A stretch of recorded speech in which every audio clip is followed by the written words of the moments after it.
Alhamdulillahirabbil alamin, kita masih di program Damai Indonesiaku, dan seperti yang tadi disampaikan oleh Ustadz Abi Maki, jaminan malaikat yang menjaga kita ketika kita istiqomah, ketika kita istimror, kita berkelanjutan untuk melakukan ibadah kepada Allah Subhanahu wa taala. Kita akan terus membuka pertanyaan pembahasan kali ini tentang tema beribadah kepada Allah, mengapa harus menunggu tua. Kami persilakan untuk para santriwati untuk mengajukan pertanyaannya, silakan. Dengan Aziza, silakan. Bismillahirrahmanirrahim. Assalamualaikum warahmatullahi wabarakatuh.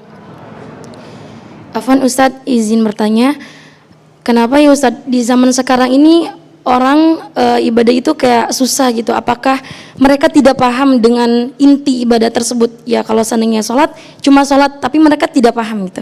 Afwan Ustadz, syukran. Baik, terima kasih di Aziza. Keyakinan kepada Allah Subhanahu wa taala dari hambanya, ini gimana nih Ustadz Fatih, ketika kita sudah beribadah tapi hanya ibadah saja, tidak ada keyakinan bahwa kita menyembah kepada Allah yang nantinya akan dibalas surga yang luar biasa. Fadhal Ustadz. Bismillahirrahmanirrahim. Pertanyaan dari Adinda ini menjadi satu keluh kesah, mungkin termasuk kita, masuk semuanya. Susah ya Mang. Intinya Ustadz, bagaimana bisa istiqomah kan? Betul Ustaz. Males masalahnya. Ya simple.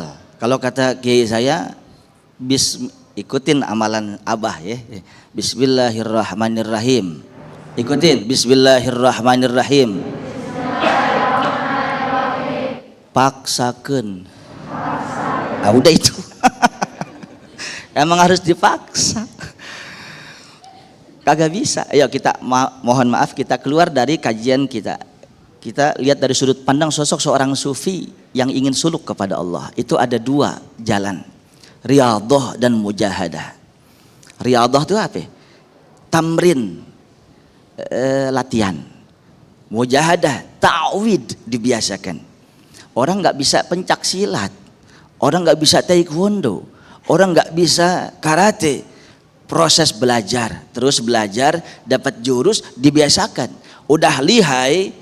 Ketika ada sesuatu emergensi, tiba-tiba wah keluar aja udah. Kira-kira begitu. Contoh, ini orang refleksnya kok bisa. Kembali lagi tadi, orang bisa karena terbiasa. Riyadhah dan mujahadah itu kembali lagi wajib dipaksakan, terus dipaksakan. Harus begitu. Tapi jangan sampai kebablasan. Kebablasan maksudnya apa?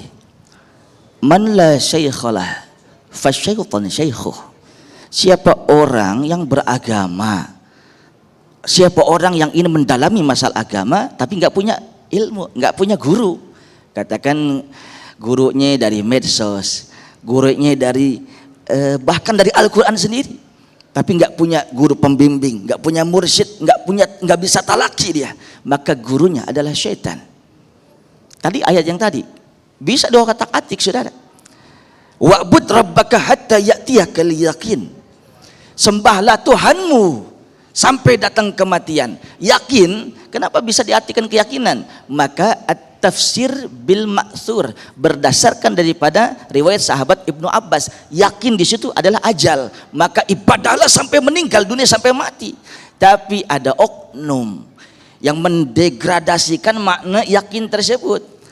Wa'bud rabbaka hatta ya'tiyakal yaqin. Maka sembahlah, ibadahlah, sholatlah, semua rangkaian ibadah kepada Allah. Tapi kalau sudah yakin, tidak usah ibadah lagi. Ini namanya PA Murokab. Oh saya mah udah masuk aliran ma'rifah, udah masuk makom hakikat, nggak sholat lagi. Kalau kamu ayo ngaji ke pesantren, ngaji sama Pak Yai sama Bu Nyai, semua ngaji. Nah kalau saya mah udah nggak sholat, saya udah bebas, makom, saya udah makom yakin, udah hakikat. Mas, Mbak, siapa manusia yang paling agung? Jawabannya Kanjeng Nabi Muhammad, betul? Siapa manusia yang paling maksum? Kanjeng Nabi Muhammad, betul? Siapa manusia yang dijamin masuk surga? Bahkan Rasul dan Nabi Allah jaga masuk dulu Nabi Muhammad dan umatnya, cuma Kanjeng Nabi Muhammad, Nabi Sayyidul Mursalin. Sampai Senin beliau wafat, subuh terakhir sakit luar biasa, dipapah oleh Bilal bin Rabah. Ya Fatimah, awalnya mur Aba Bakrin ayyusalliya bin nas, perintahkanlah Abu Bakar untuk jadi imam sholat subuh. Abah sakit, Fatimah nangis semuanya saudara. Singkat cerita, sahabat nggak berani, maka Rasulullah mengimamkan sholat jenazah. Wa fi riwayatin sallan nabiyyu sallallahu alaihi wasallam qa'idan wa shalla wara'ahu rijalun qiyaman. Sampai saking sakitnya Rasulullah, imamnya Nabi Muhammad sambil duduk, sahabat semua diri. Itu Nabi.